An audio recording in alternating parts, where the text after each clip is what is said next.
Coming up on the Suze Orman Show, are you being lured in by a new way that all the stores are giving you to pay for your holiday gifts? Well, Suze Orman says, warning, warning. Also, but I do most of the financial planning, and he just agrees with whatever I decide. So kind of him. So very kind of him to let you do all the finances. And you ask me, can I afford it? I want to buy an R-Pod travel trailer. And Warren Buffett owns the company, even better. Oh, well, there you go. We have to make sure that we continue to make Mr. Buffett more money.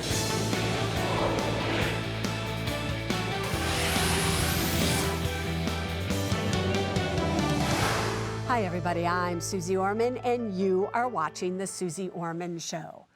I have a question for you.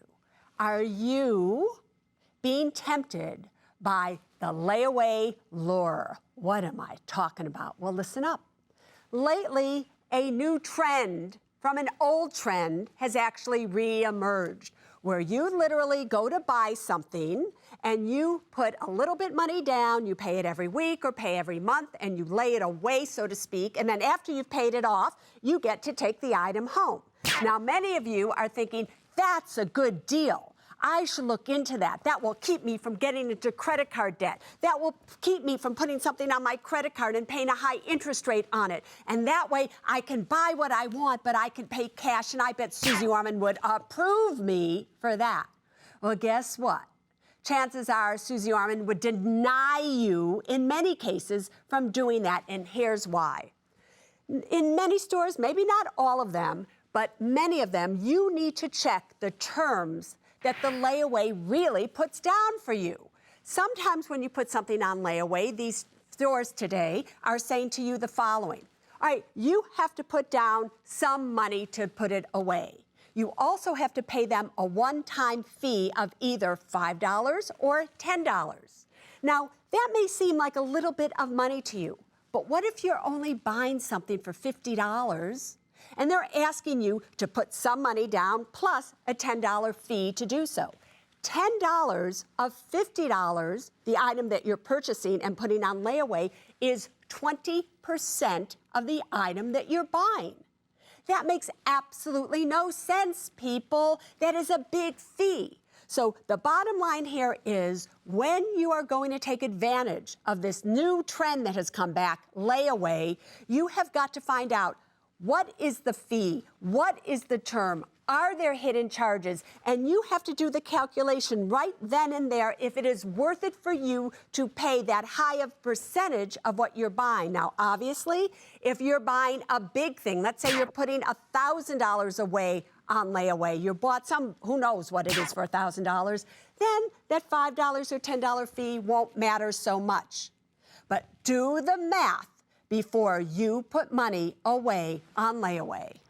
Lisa, are you out there? Hi, yes, this is Lisa from Wisconsin. Ask me a question. Thanks for taking my call. My husband and I are having a lot of debt, and we're having troubles figuring out how to get out of it. We have about $10,000 in credit card debt. I have $195,000 in student loans between my daughter and myself, which has been in and out of deferment. I have $2,700 in IRS debt, and we owe about $4,000 to a relative. So my question is how do we start to get out of this mess? You know, Lisa, when you first started this question, because sometimes I hear things that you don't say. So when you first started, I thought what you were going to say is, my husband and I have a lot of arguments. Oh. My husband and I have a lot of trouble. But you said, my husband and I have a lot of debt. So the first question then is, are you in a solid marriage where you both agree financially on how to deal with money? Well, I'm in a solid marriage, but I do most of the financial planning, and he just agrees with whatever I decide. All right, and does that make you feel lonely? Does that make you feel like all the weight is on your shoulders? Does that make you feel like you are a failure because he's been letting you, so kind of him, so very kind of him to let you do all the finances, but does that put pressure on you and make you feel like, oh my God, I don't know what to do and I have nobody to share this with? That would be correct. All right, that's the problem. That's the problem. You asked me, how do you start to get out of this? The very first thing you have to do is share the burden with the other person that has helped create the burden. Because you can't hold it all up. You can't hold your family up. You can't take care of your family. You're paying for your daughter. You're paying for this all by yourself. So the very first thing you're going to do is stop doing it by yourself and get your husband involved. Okay. Number 2, do you work? Yes. How much do you make? Myself, I make about $3,500 after taxes. And how about your husband? He makes about $4,000 after taxes. All right, so you're bringing home $7,500 a month. With that $7,500 that you are bringing home, is there not enough money to pay for these things? It's very tight. Why is it tight? Do you go out to eat? No, we have a lot of, on top of the debt, we have a lot of other expenses, and we ended up having a foreclosure in January, which is causing us to have not great credit, so we can't refinance cars. We can't seem to get out of it. Cars, how many cars do you have? We have 2. You have 2. And what are your other expenses? Because something's going wrong here. $2,700 that you owe to the IRS. All right, you could go online and get that payment and start to negotiate that and get rid of that.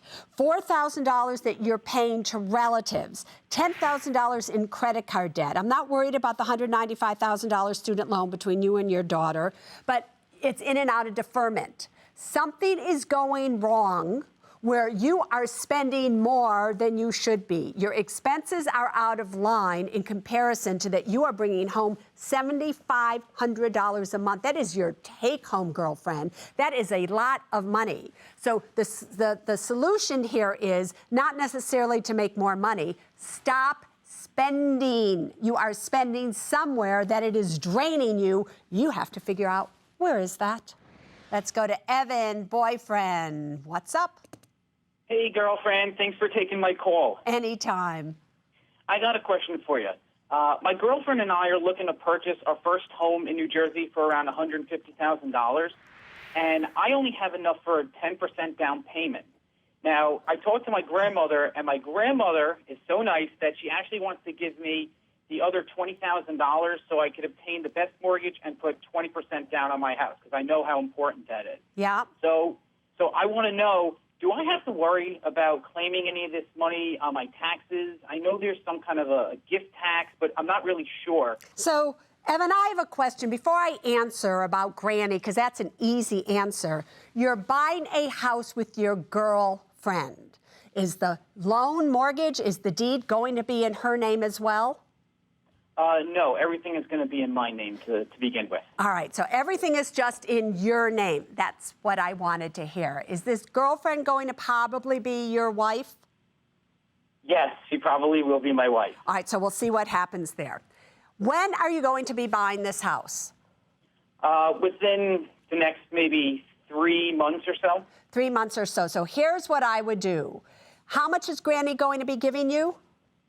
$20,000. All right. I would have Granny give you $10,000 this year, $10,000 next year. We're almost going to be in next year. That way, she cannot have to take any money off of her gift tax exemption. The most that Granny can give you or anybody per year is $13,000. So she could give you $13,000, your girlfriend $13,000. She could give as many people $13,000 as she wants.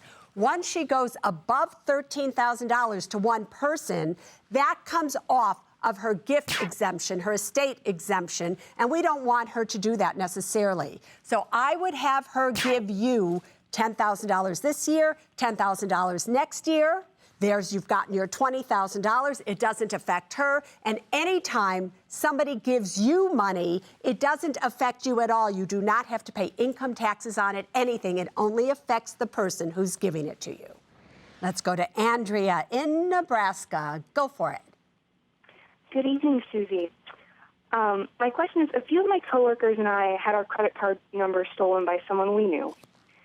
My credit cards were charged to the maximum. I thought I had fraud protection, but I didn't realize there were charges until after the 90-day reporting time.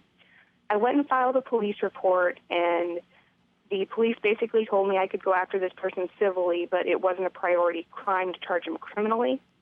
So right now, I have about $22,000 in credit card debt at 29% interest, and I'm trying to determine what's the best way to clean this mess up with minimal impact to my FICO score. I tried debt management, but some of the credit card companies just flat out refuse to work with me. Yeah. So now I'm trying to determine, is debt settlement the right thing to do, where I'm paying money into an escrow account every month and risking getting sued until I build up enough in the escrow, or do I just go straight for bankruptcy? All right, let me ask you this. So let's start at the beginning here. How is it possible that 90 days were able to pass without you noticing this? It's partially my own fault. The person that took the credit cards also changed the addresses on the accounts. So I wasn't getting anything in the mail, and I didn't notice. So that's my own stupidity. All right. And when you called the credit card company, did they just say to you, sorry, you're past the 90-day limit, so there's nothing we can do for you? Is that correct? Yes. They said they would go and investigate it, and they initially removed all the charges. And then about 30 days later, they called me and put the charges back on and said, you're beyond your 90-day limit. Got it. All right. This friend of yours, or this so-called friend of yours, how much did he take other people for as well? He took one coworker for $15,000 and another coworker for approximately $10,000. And did they notice it, so they got their money back, or did they also not notice it? They also did not notice it. The interest rate that you are paying on this credit card now is what? 29%.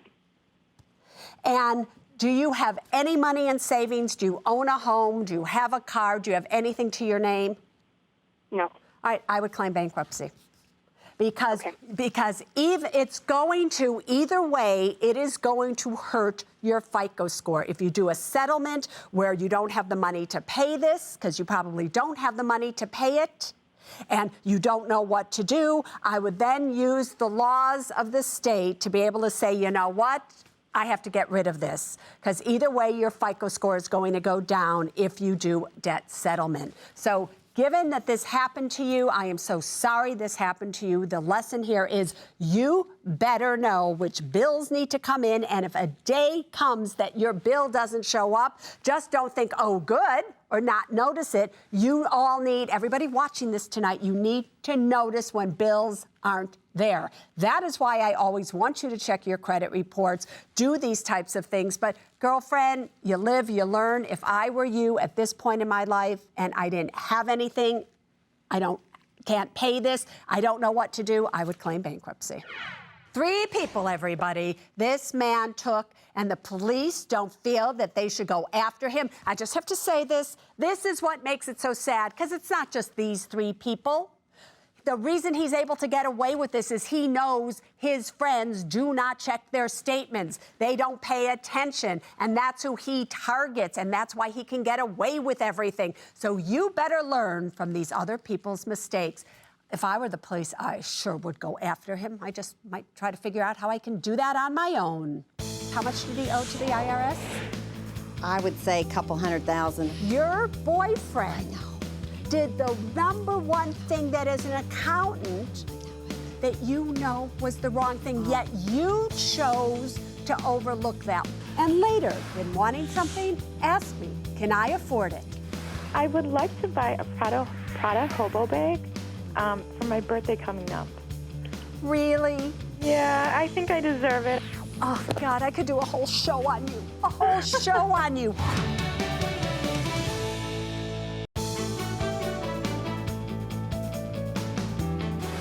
Welcome back, everybody. Let's talk love and money, one of my favorite topics.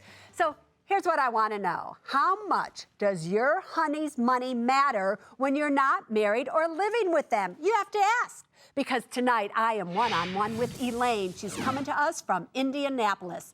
Elaine is 50. She's divorced. She has 3 grown children, and she's an accountant. She and her college sweetheart got back together 5 years ago after their respective divorces. They've been in long-distance relationships, but now there's talk about her moving to Chicago, where he lives, and she's worried about how he handles his money. Did I get that right, Elaine? You got that right. All right, girlfriend, tell us about it. Well, you know, when we've lived apart, and we do still live apart, I've not been involved at all in his finances, nor has he been involved in mine. We've never discussed them. I figure what he's doing is his business, and what I do down here is my business. But I do know that he has had some troubles, and to uproot my life and throw myself into that fray is very unnerving, and I'm just not sure that what I'm going to do about it. I know. Here's my question to you. Right? It's just not that he handled it a little bit bad. No. He handled it a lot bad. So we have to talk about this. He had a debt that he owed to the IRS. How much did he owe to the IRS? I would say a couple $100,000.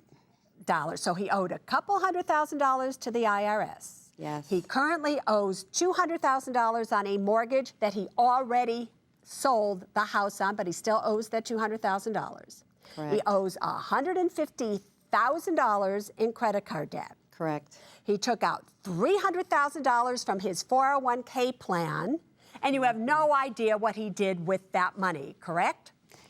Correct. All right, so when you got together with him 5 years ago, you thought what about him? Well, I assumed he was the savvy investor or savvy person, as I don't necessarily think I am, but along my lines of thinking, and was able to manage his finances. But then I kind of found out, trickling down, what the real situation was, little by little. How long ago into the relationship did you find that out? Well, I knew about the IRS debt rather early on, but I was informed that he had a plan to get it paid off within a couple years, and we didn't talk about it because it just would lead to disagreements, so we just left it at he can handle his affairs and I would handle mine, and I assumed he was handling his affairs. But Elaine, if you're now thinking about moving your life to Chicago, to Illinois, to be with him, you do something like that because you don't want your lives to stay separate. Right. You make a move like that so that you can actually possibly even think about getting married or at least living together. When you live together, the other person's finances affects your finances. You're an accountant. You know that. I do. So what is the worst thing as an accountant? What is the worst thing that somebody can do, in your opinion, when it comes to money? Not paying who? Well, number one, the IRS. IRS. Yes. Your boyfriend I know. did the number one thing that as an accountant that you know was the wrong thing, yet you chose to overlook that. Why did you choose to overlook it? Well, number one, that was a number of years ago, and I was told that he had a plan to pay the IRS back. Wait. Yep. A number of years ago, you were an accountant. Yes. A number of years ago, you were still a savvy woman who had gone through a previous divorce. You have 3 kids. Everything was doing fine. You were investing. You were on your own as a single mother. You were making the right choices. So what made you go numb to the fact that he probably would not follow through on his plan? Well, I have an answer. Yeah. First of all, we were in separate worlds. So it was not costing me anything to keep up with him. Yeah. It didn't cost me anything. If he wanted to go up there and, what do you call it, financially go into the well, it's just not affecting my life. But it is affecting your life now. It is affecting my life now. Also, is it not true, because this is what I picked up from your paperwork, Yep.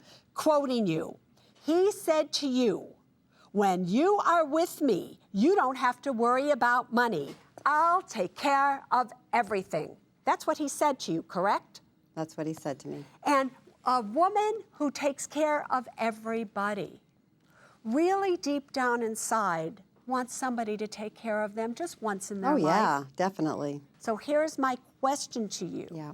When you look at him and you see him doing these things now, do you remember that he said that to you, and do you feel like he lied to you? I don't know that I feel that he lied to me. I feel that he believed in his heart he could do what he was trying to do. I know you love him. but do you like him? Do you like him? How would you answer that question? You asking me now? I like him very much. I don't like his behavior in this arena. Well, guess what? This is the biggest arena out there. Yeah. The numbers tell the story. Money behavior is simply a reflection of who you are. Yeah.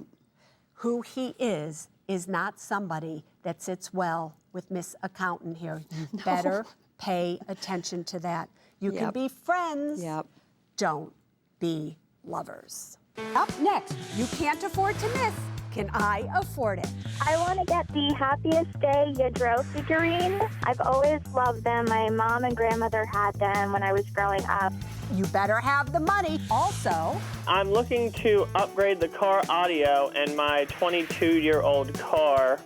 you want to spend $1,800 on just the audio, even though that's what your entire car is worth. Am I hearing this correctly? Yes. What do you want to buy? Happiest Day You Drove figurine. Prada hobo bag. Our pod travel trailer. Welcome back, everybody, to the Can I Afford It segment. You love this segment, don't you? Uh-huh. Anyway, this is where you call in.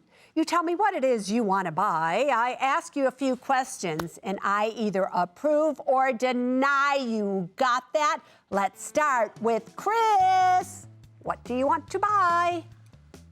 Hi, Susie. Hi, Chris. I love the show, and I'm looking to upgrade the car audio in my 22-year-old car. It's starting to wear out, so I've been looking to replace it. Wait. Is your car starting to wear out or the audio in your car? The audio is wearing out in the car. And your car is 22 years old? Yes. How much is the car worth? It's worth, I guess, probably between $2,000 and $3,000. It's only got about 85,000 miles on the car. But it's worth $2,000 or $3,000. Yes. And you want to spend $1,800 on just the audio, even though that's what your entire car is worth. Am I hearing this correctly? Yes. Because I was thinking my audio wasn't working. That's what I was thinking. I was thinking, I'm not tuning this in correctly, but all right. You want to spend 100% of the value of your car on audio. Boyfriend, show me the money. I make about $4,000 a month in take-home. Yeah. My expenses are about $903 a month, and I live rent-free. I have no debt currently, and I have about $26,000 in liquid savings, and I have no retirement. So you have no retirement, you have $26,000 in savings, but yet you live rent-free. Why do you live rent-free? I've been taking care of my grandmother's house. She ended up going into a nursing home, and I'm basically living here until the house will be sold. And then once the house sells, what are you going to do? I will be moving back in with my mother. And then you will still be living rent-free? I'd be paying about $250 a month. $250 a month. Chris, I know this isn't part of the segment, but why at the age of 23 would you want to live with your mother? Also, you could have an audio for the car. You are denied. And you are denied not because you don't have the money right now, because you do. But I don't care about now. I care about in the future when you're going to need that money to buy a new car, to do this, to do that. Everything on Car Start. Are you kidding? No, you are denied. It's not a good idea. And you better be hearing, got it, audio here? And you better be hearing me. Anyway, Patricia, what do you want to buy? Hi, Susie. Hi, Patricia. Hi, I want to get the Happiest Day You Drove figurine. I've always loved them. My mom and grandmother had them when I was growing up, so I've always, loved how they looked. And when my husband and I were registering to get married, I really wanted to put it on our registry. So I thought it'd be perfect because it was of a bride and a groom, but he thought it was too expensive of an item to put on the registry. But he told me if I could get on your show and you approved me that he would buy it. So, all right, so here's the thing. I'll ask to see your money in 1 second, but as I'm looking at this, I'm thinking back to my father and mother. Now, my father was not a wealthy man. My mother was a secretary, sold Avon. They didn't have money. And I'll never forget the day that he came home with one of these little figurines. He did it twice in his life. Do you know that my mother, who's 96, still has those in her, independent living facility to this day? They're awesome. She you have them for a lifetime. loved That's why I it. want one. So it touched her heart. So I'm a little biased here because I never see anybody hold on to something so much, but you better have the money. Show it to me, girlfriend. Okay, for our monthly income combined, we have $10,590. All right, good. Our expenses are $7,091 a month, which does include a car lease. Yep. I hate car leases, but that's besides the point. Go on. I know. Yeah. For our debt, we've got the mortgage of our house, which is $265,000, fixed mortgage for 30 years. Yeah. Also have a car loan of $16,000. Yeah. And in savings, we have $88,000 liquid, $9,000 in investments, and $88,000 for retirement. And you're 29 years of age, yes? Yes. So go figure, approved, get it? Go figure, approved, get it? Anyway, you can do that. I hope this is your happiest day now. Anyway, Monica, what do you want to buy? Hi, Susie. It's such a pleasure to be speaking with you. I would like to buy a Prada hobo bag for my birthday coming up. Really? Yeah, I think I deserve it. I've been working really hard. For the past 2 years, I've had 2 jobs. I only have one right now, but I feel I deserve it now. And when oh God, I could do a whole show on you. A whole show on you. Get it, a hobo bag. Don't you think that's a little bit funny that you're a hobo and you're spending $1,400 for your bag? The real hobos on the street would look at you and go, that woman's crazy. You're right. It does sound a little crazy. It's like, all right, show me the money. Okay. I take in $2,300 in income. So you almost want to work an entire month to buy this bag, right? An entire month to buy this bag. That's right. Keep going. Okay, my expenses are about $2,172 a month. Yep. I have no credit card debt. I have no student debt. I have a 30-year fixed mortgage at $79,000 left on the mortgage. And I have a car loan with $8,000 left to pay. Yeah. I also have $16,000 in liquid, $6,000 in investments, and $27,000 in retirement so far. Right. Boy, what do you think I'm going to say? Really? No. But, I mean, this is just a one-time thing. I don't usually splurge on myself at all. So, I think it's a good buy for now. You do? I do. All right. Well, I have to tell you, I could not disagree with you more. You are denied, and here's the reason. Okay. You're even though you're 28 years of age, the truth of the matter is, in today's economy, what you have in retirement could go from X amount of money down to half X. Do you see what I mean? Right. Things can go up, things can go down, but we are going to get tighter and tighter, I believe, into 2012. And you are just skimming the surface. I do not like your expenses to your income ratio. You are $200 a month difference there, and that scares me. So we're not going to have the money to put in this bag. Once you buy this bag, I don't want you to do it. Just keep looking at it. Do me a favor. Cut out a picture and keep it in the bag that you can afford and just go one day. And then when that one day comes, trust me, you won't want it, girlfriend. And what do you want to buy? Good evening to you, Susie. Thank you, and good evening to you, Ann.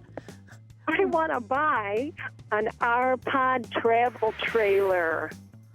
I love those things. I go out and I see them, and I have to tell you, they're so cool inside, aren't they?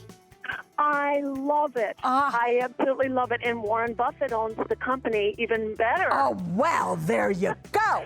Warren Buffett owns the company, and so therefore we have to make sure that we continue to make Mr. Buffett more money, if you ask me. Show me your money, however, though, my love. All right, Susie. My husband and I work part-time.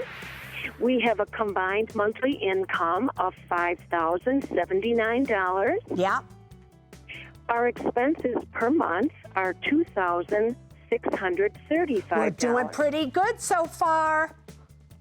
We have no credit debt, zero Love that. zilch. Love that.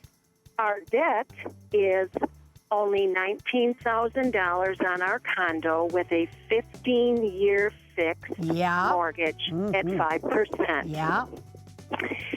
We also own a Ford Escape, $15,000. And that's what's going to pull this baby, right? That's the point, Susie. I got it. What else do you got? Bigger is not always better. Smaller can be better here. Well, bigger in terms of cash accounts, retirement accounts, and things like that is always better than smaller. But keep going. All righty. Our savings. We have a liquid savings of $18,000. We have a retirement of $29,000. And you're 60 years of age. I am 60. Guess what? I'm also 60. We're the same age. Oh my gosh, get out. I wish I could, but girlfriend, I can't because that is the truth. But anyway, here's the point. I know I have this desire to go away in a trailer or a boat. Don't you just want to really go for it, right? Yeah. Yeah, but you're denied. I'm denied. You're denied, and let me tell you why you are denied. I know that you're going to pay for this either out of cash or cash and financing it, and all we have is $18,000. All we have is like 20-some-odd thousand in a retirement account, and that is not enough for somebody who is 60 years of age, and I'm sure your husband is older than you. Because as you get older, you need more money. You need things that you won't even think about that I know you need it. So you just don't have the money at this point in time. You don't have enough cash in your account, and it makes me so sorry, but I have to deny you. Want to be part of the Can I Afford It segment? Well, you can. All you have to do is go to my website, SuzeOrman.com, and you will find the information that you need to know there to come and play with me right here. Next, I tackle trending topics in Ask Suze. They are the worst investment. They make absolutely no sense. If you have a thought in your head, you will not do it.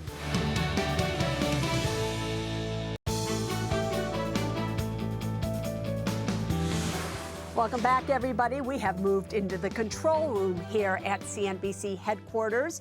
You know, there's so many ways you can reach me. Take a look at your screen right now and you choose one of those. Do you hear me? You can tweet me. You can join me on Facebook. You can send an email directly here to us at CNBC, or you can send in a question, #AskSuze, and we just might choose it to answer it right here on air, like we're going to do right now. Let's see what's trending.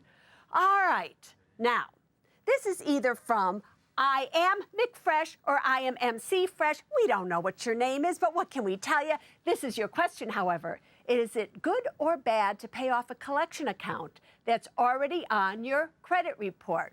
Well, I'm going to call you Mick Fresh. Listen to me.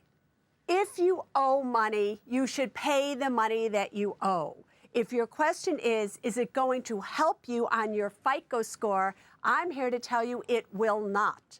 Because once an account has already gone into collection, it has already done the damage on your FICO score.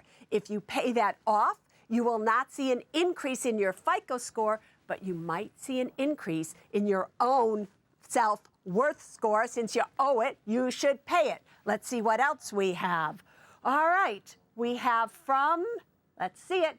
All right, now here we go again, everybody. Is this Delegatus or is this Dale Gaddis? Whatever your name is, what are your thoughts on timeshare ownership? Oh, well, that's simple.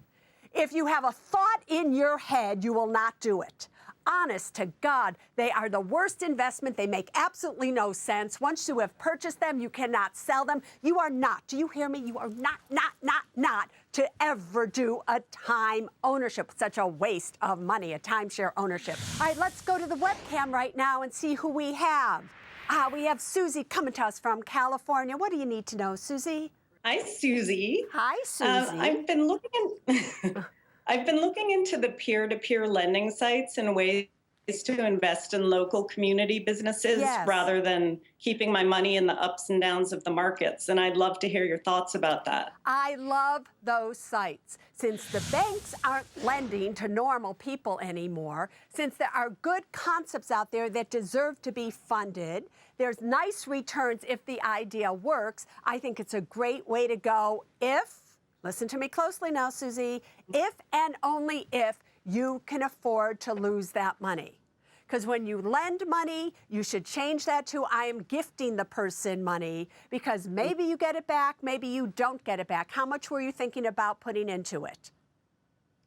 I started very small with just a few $100s, but ideally I would put more. It's so tempting when you look at the sites and that some are 9% returns or 7% returns. And if you invested those few $100s and you never got it back, would it affect your financial situation? That wouldn't. That's why I'm starting small. Yeah, but here's the problem. You start small and you win. You make it a little bit more and you win. Now you think it's a guaranteed return, so now you go for broke and you lose. Never, ever invest more in those sites or in anybody. When you're lending money, then you can afford to lose. That way you will always stay safe and sound. You got it? Yes, thanks. All right, everybody, we're going to take a break, but when we come back, more calls. They're always a lot of fun. There has been a trend lately where many parents are saying, oh, my kids are going to college. I know what I'll do. I'll buy a condo. Are you kidding me? Welcome back to the Suze Orman Show. Let's take more calls. Regina, what do you need to know? Hi, Susie. I have a question. I hope you can help. I bought a townhouse in 2007 when my twins were in college. I took out what was called a kiddie condo loan, which had a low interest rate. My plan was to sell after they graduated. With the market downturn and the girls not living there, I can't afford to maintain the townhome. If I foreclose on the townhome that I bought with my daughter's names on the mortgage, what is the long-term effect on two 24-year-olds just starting and they don't have jobs yet in their field? Yeah, well, yeah, it's going to hurt all of your FICO scores.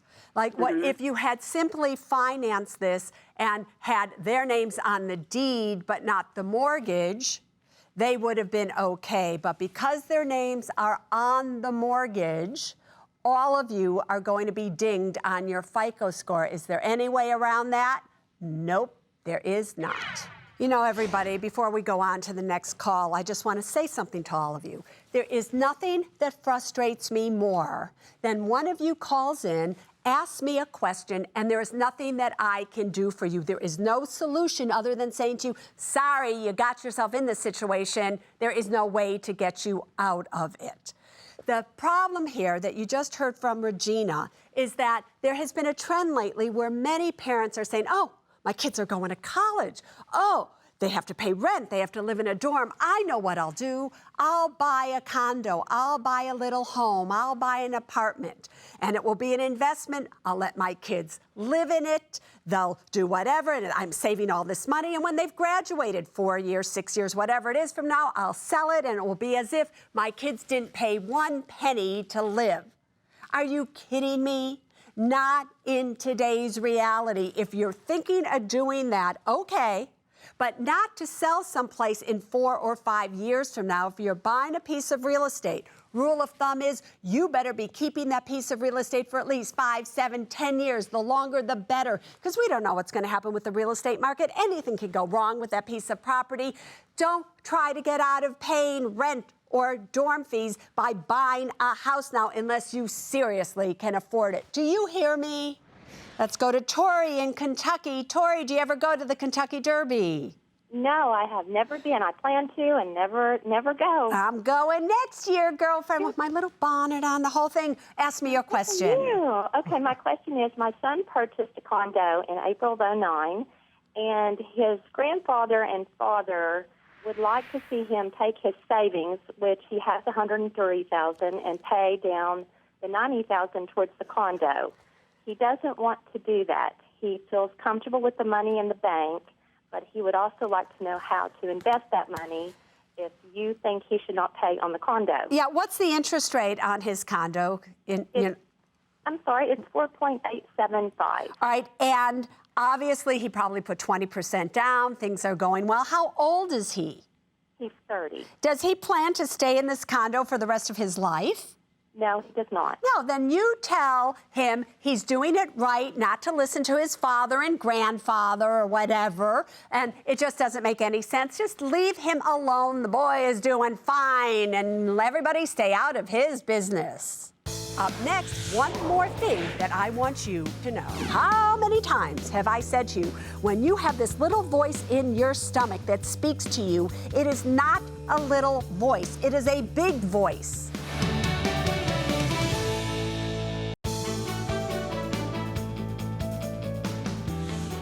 Welcome back, everybody. Well, that's almost it for the Suze Orman Show, but there is still one more thing that I want you to know. Ladies, listen to me. You heard from Elaine tonight that was in a relationship with somebody, but she obviously was not in touch with the truth of what was going on, even though she knew it all along. Now, I started tonight's show with talking to you about the layaway plans that many of these department stores now are offering you and telling you you should really look into it if it's a good deal or not. I don't want you to lay away your emotions when it comes to a relationship until you figure it all out. Your emotions are constantly working for you. When you have that little voice, how many times have I said to you, when you have this little voice in your stomach that speaks to you, it is not a little voice, it is a big voice. And you better be listening to it. Do not say, oh, it will be fine, he wants to change or she wants to change or whatever it is. Listen to that voice. Listen to your gut, because if you don't, I am here to tell you, you will be making the biggest mistake ever in your life, where you value somebody else over valuing yourself. Because in the end, all we have is us. You're respectful of everybody, you're honoring everybody else, but you have to honor and respect yourself first. Do you hear me? Now you know. Until next week, there is only one thing that I want you to remember when it comes to your money, and it is this: people first, then money, then things. Now you stay safe.